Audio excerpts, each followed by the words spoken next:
大家周末好啊。那么这礼拜呢，我们跟大家一起分析一个案例，就是特斯拉的这个财报和特斯拉未来的从基本面和技术面的一个全面的分析啊。我的题目呢就叫通向$2000之路。那么对于特斯拉来说，我相信很多朋友已经在这一周在各个渠道内看到了很多关于特斯拉的报道。我们在这里呢不做特别多的赘述。然后呢，我觉得我们是如何给出$2000的这个目标价啊？我们是根据什么样的信息进行的计算？同时呢，我还想跟大家分析的是，不管我的预期是什么样的，不管我的分析是什么样的，我们最终会落在交易的这个具体的细节上和如何应对，尤其是未来它所面对的风险和挑战。那么这周呢，我们主要是针对特斯拉这只个股进行一个全面细致的分析。然后也是像老规矩一样，我们呢从它的消息、数据分析，从基本面给出它一个价值，然后呢我们再落实到交易的策略上，最后呢我们是技术分析，对于交易买卖的点位进行一个具体的规划，也就是仍然是从宏观到微观的这么一个过程。好，如果您喜欢仍然我们多做一些类似的视频，不忘点击我们的小铃铛。我们现在开始。好，我们今天讲的内容就是关于特斯拉，我们写的是通向$2000之路。那么这$2000是怎么来的？我们是如何计算的？那我们就开始进行分析。那么首先呢，我们了解一下我们这个视频的主要内容第一个内容呢是关于财报的一个解读，然后呢我们会做一个估值的计算，然后我们主要分析风险、挑战和一些不确定性。最后呢，我们会落实在技术面分析和我们真正做交易的计划。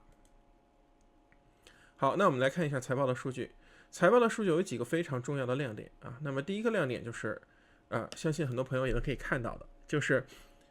特斯拉的汽车制造，它的毛利的这个 gross margin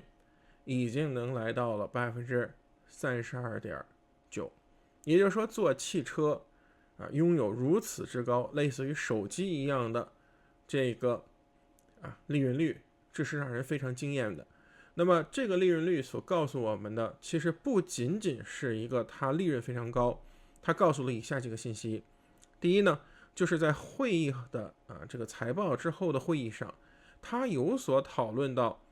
我们说的原材料成本上升导致的涨价和对涨价的一个预期。那么第二点呢，我们看到如此之高的利润率，也代表了它是一个可以有定价权的公司。那么第三点，我们还可以看到，就是拥有如此高收益，或者说是把一个硬件和一个汽车做得像个软件一样赚钱的公司，它必然有着极强的对于供应链对于规划、对于制程、对于厂房的这种设计，哪怕里面很多细节的一些拆分、一些设计，对于工程的一些设计，有着非常独到的见解和独到的技术这都是特斯拉与其他厂商非常不一样的地方。它能把做成一个汽车做得跟手机一样，这是极其不容易的。那么第二点，我们可以看到说它的自由现金流出现了 year over year 将近有10倍的增长。那我们当然没有10倍，可能有7倍到8倍那么如此之高的，我们可以打开如此之高的自由现金流的这么一个变化，也证明了它拥有极强的这个营收能力所以说看到了说 year over year 有87%的这个 automobile 的这个 revenue 的增加那整体上呢 total revenue 81%那么整体上做车的利润率达到30%多，那这都是一个非常让人惊艳的一个表现。我们从数字上感受到的惊艳的同时，我们也可以感受到，就是想当初就是在2013年的时候，我印象特斯拉面对非常大的困境，其中一个困境也就是华尔街经常给出的，就是说锂电池它的成本太大，以至于我们在做汽车的时候呢，会出现一个问题，就是当你做汽车的时候，锂电池所产生的这种成本是很难把它降下来的。那么锂电池和锂电还有这些稀土这些成本你降不下来的话，你的汽车永远处于一个非常贵的价格，是卖不出去的，也没有什么利润的。所以大家可以看到，其实早期做汽车的时候是赔钱的，那么现在可以赚到这么多钱。那么大家可以看到它的成本，从电池到整车制造哪怕到建设工厂，它建设一个工厂，新的工厂，包括德州这个工厂，它的成本也远远低于当时在加州建工厂的时候的成本。所以说它是处于一个什么呢？规模越大，成本还越低的这么一个状态。然后呢，又可以看到现在汽车交付的这个数据是要延后将近半年以上。那么意味着什么？意味着市场上有极高的一个需求，现在仍然是处于在供不应求的一个状态，它又有定价权。所以这份财报对于这样的一个增长公司，对于一个 revenue 能涨80%多的公司，对于一个这个 earning 能涨这么多的公司来说，这是非常惊艳的。大家看到，就说 EPS 的话，增长将近有600%将近6倍多，之前3毛9，现在2块8毛6通过 earning 的这个数据，我们一会儿在整体数据上还讲。我们印象在2020年的时候，那是整个市场都非常强势。我们给的特斯拉当时的第一次产生了这个盈利之后，它的 PE 将近超过1000，大家开玩笑说这叫市梦率。这才有多长的时间？仅仅1年半，它就已经把市梦率1000多降到200，那么这是一个非常惊艳的一个表现。好，我们再来看看工厂的发展。那么在这个德州和这个加州的2个工厂，它都说到了非常重要的事情，是什么呢？是4680电池的这个组件和原来2170的一个交替。那么大家知道4680电池最重要的特点是什么？第一是它的续航能力会有大幅的增加。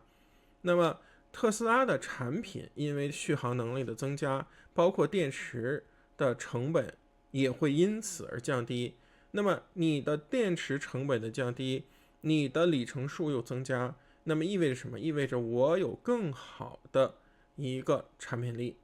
那你有更好的一个产品力的时候，你同时呢拥有了更低的一个成本。那么这个4680电池也是在未来对于它整个汽车制造会有一个非常重要的一个助力，或者说整个对于它的这几个工厂的制造都是有非常重要的决定性的因素。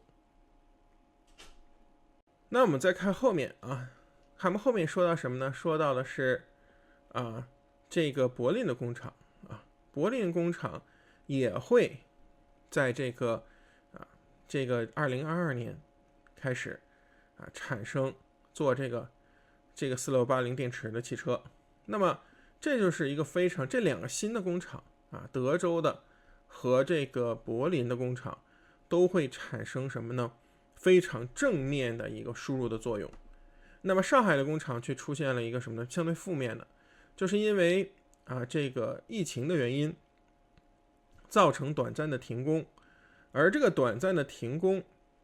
会引发一个供应链上的一个影响，而且上海工厂它产生的很多的零件或者说是一些组件也还要去供给这些柏林这个工厂的这个使用，那么对柏林工厂的这个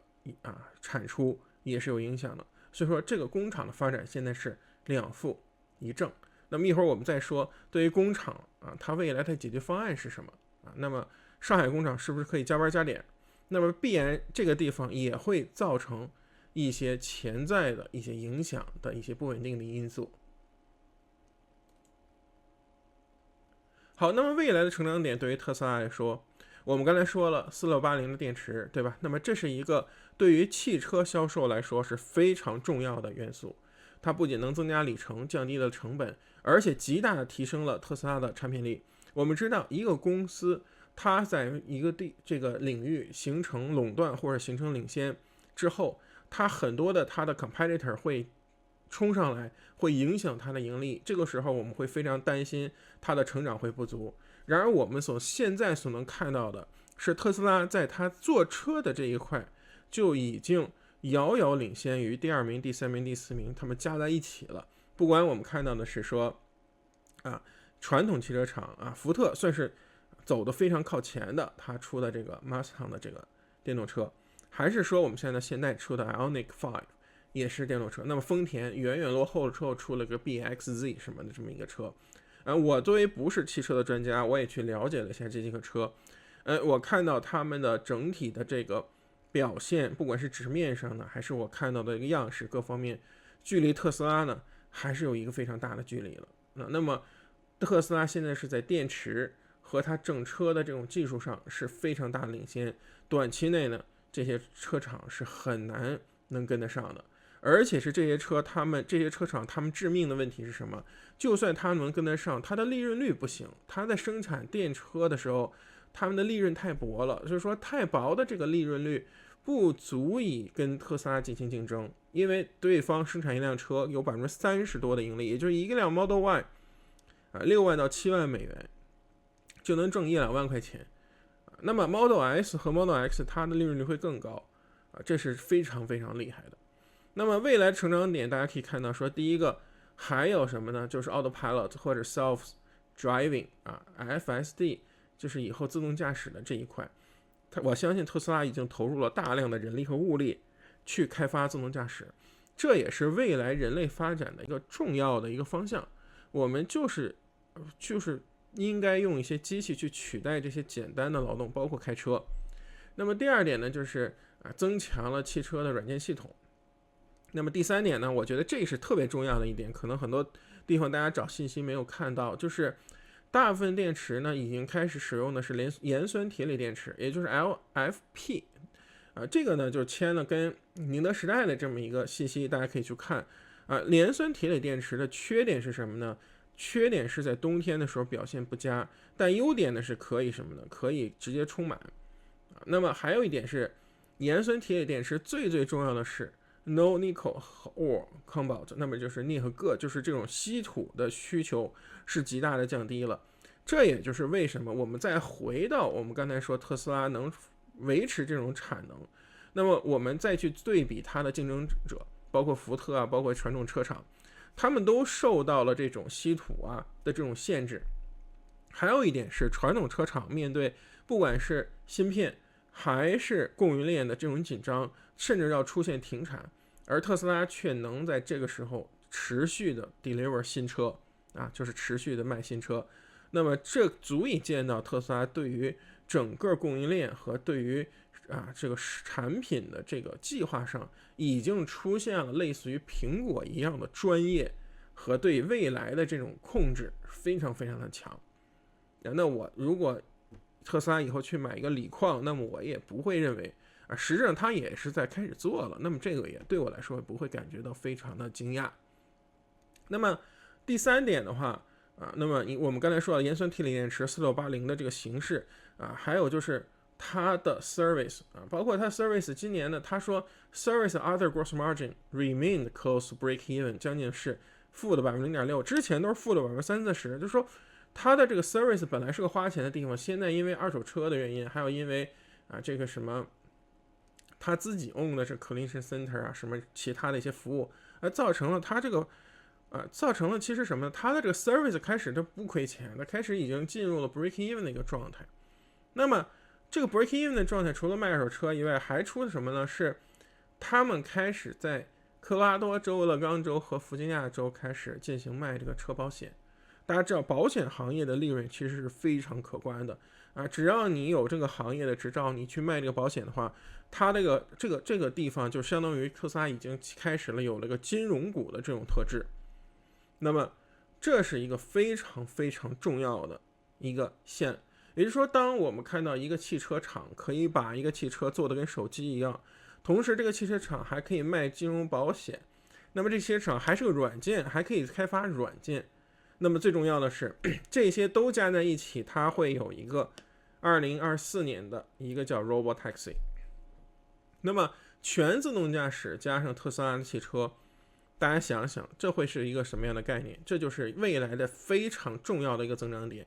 那么我们对于汽车的需求将随着有这个 Robotaxi 出现而大幅的降低。我家里可能现在需要2辆车，我可能以后就是1辆车。因为我不常用汽车的时候，我直接打一个 Robotaxi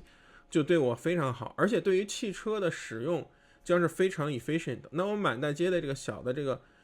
自动驾驶汽车就让它去跑嘛，对吧？跑到那儿之后呢，它会运作，不用长时间停在你的车库或者停在路边，那它的整个使用效率会更高。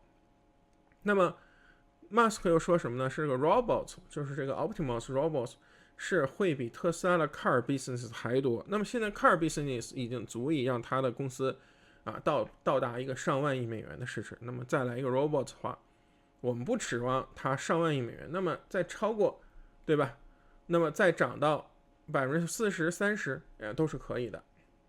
那么综合几下几点，我们可以看到，在本身特斯拉已经具有极强的竞争力和非常好的生产线，还有不太受供应链和这个其他的供应紧张的情况下，它还有主动的定价权。那么对于它已经是非常大的优势的时候，后面还有的自动驾驶汽车，还有的什么呢？这个自动驾驶的这个出租车，还有机器人这几个成长点同时放在一起，加上已经有的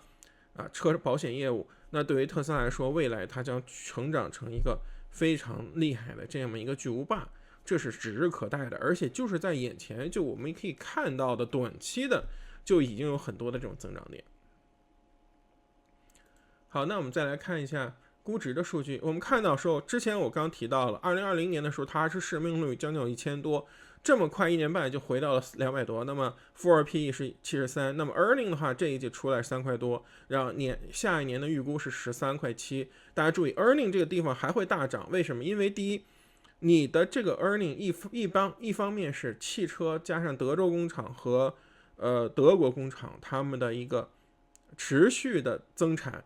数量在 revenue 上是会增加，因为现在 demand 很大，也就是需求非常大的情况下，它产生大量的汽车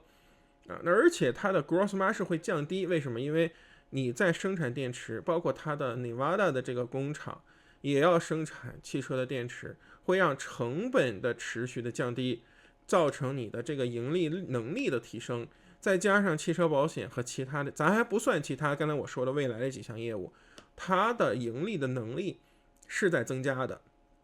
那当然有没有可能不增加，我们在后面的风险这个段还会跟大家讲。那么如果能保持50%的增长，这是个保守的估计持续2年的话，那么在明年的时候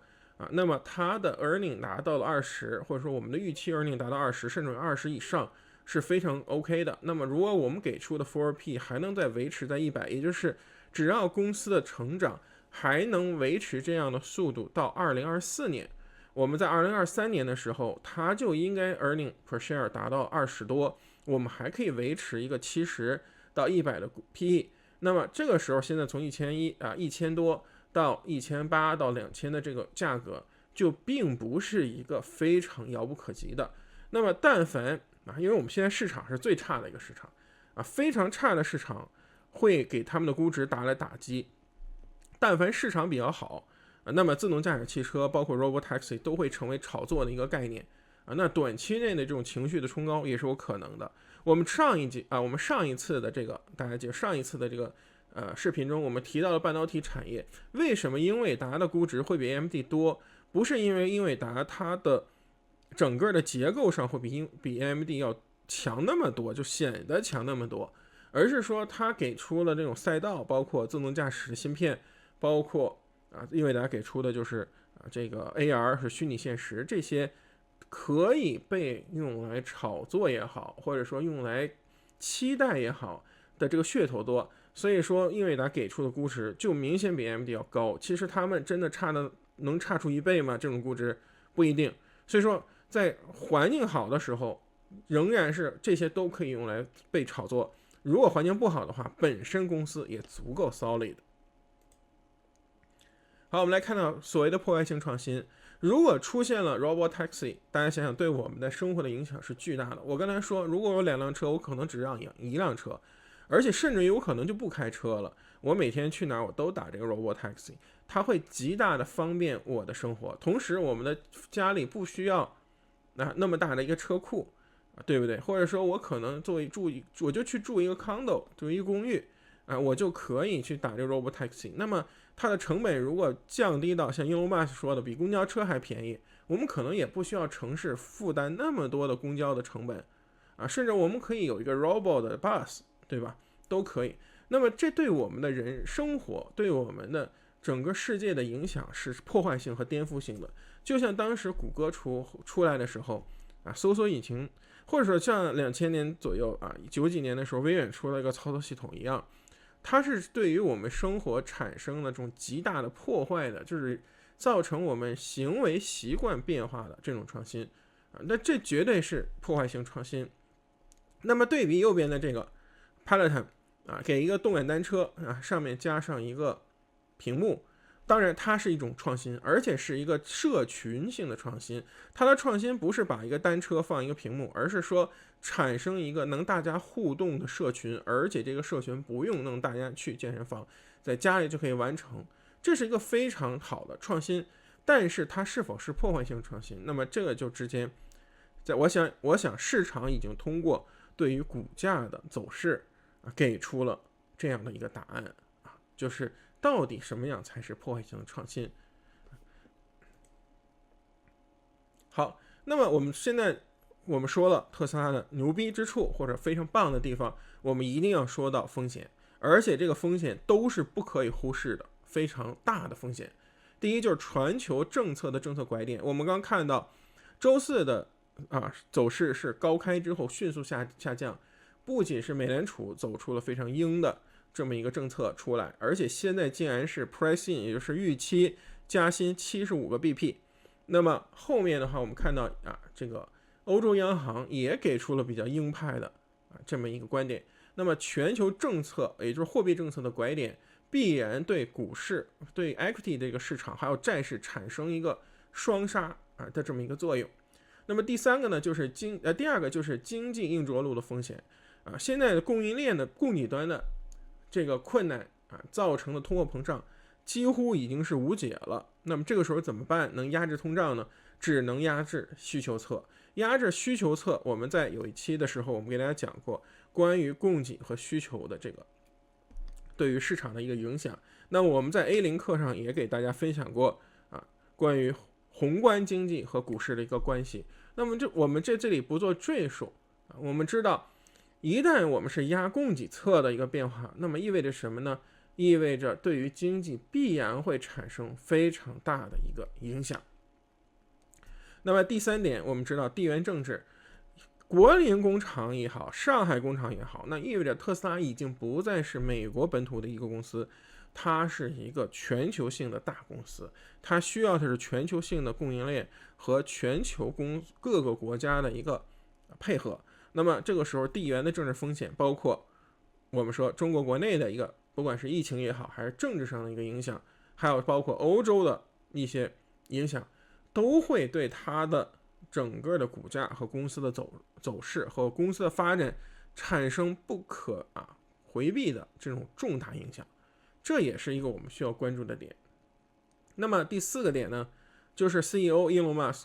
作为有着梦想的霸道总裁别出心意的一些点子，很可能被当下不接受，或者说是被市场所不接受。包括有一次上次财报出来之后暴跌就是因为他在回答问题的时候的一种态度引发了华尔街的一种恐慌还有的话就是经常他会发出一些